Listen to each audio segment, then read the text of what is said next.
This is the last day of a historic visit after the historic victory in the war against Iran. What was agreed upon between President Trump and me regarding issues related to Gaza, the region, and even beyond the region will be told in more detail later. Yesterday, I met with the families of the kidnapped people I invited, both of the dead and the living. I invited them here so that they could be at the end of the visit, because this does not end the affair. We are determined to return everyone. I told them that. I told them that we are currently trying to achieve the release of half of the hostages, both alive and dead, in exchange for a temporary ceasefire of 60 days. At the beginning of this ceasefire, negotiations were entered into to end the war permanently, that is, a permanent ceasefire.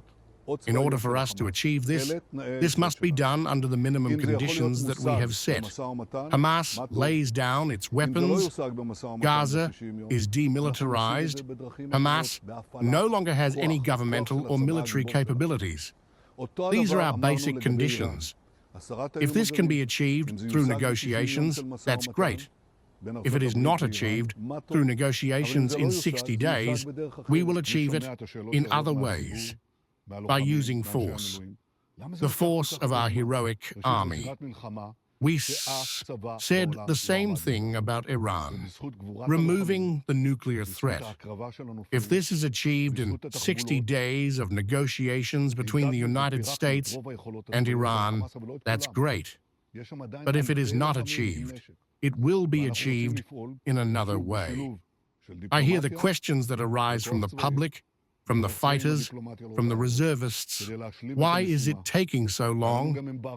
First of all, this is a war zone that no army in the world has faced.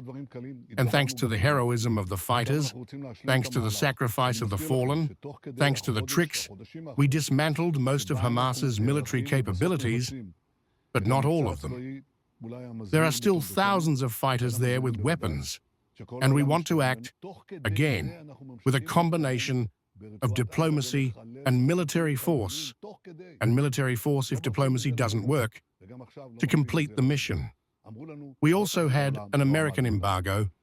Don't enter Rafah, don't capture Philadelphia corridor.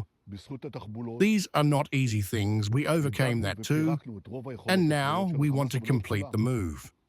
And I remind you, during the last few months in which we are preparing and finally carrying out the military operation that is perhaps the most brilliant in our history, among the most brilliant certainly, which the whole world is waiting for. Meanwhile, we continue to advance in the Gaza Strip and rescue the hostages who have died. While there is no cure for this for a moment, and even now, we are not letting up on this. For a moment, they told us, you will not return to war. After the first ceasefire agreement, we returned. They told us, you will not return to fight. After the second ceasefire, we returned. They say you will not return to fight. After a third ceasefire, do you want me to add? I think we have shown the determination, the strength, and the commitment to achieving all our goals. Again, if the demobilization and elimination of Hamas's capabilities is achieved, if these things are achieved through negotiations, that's good. But one way or another, they will be achieved.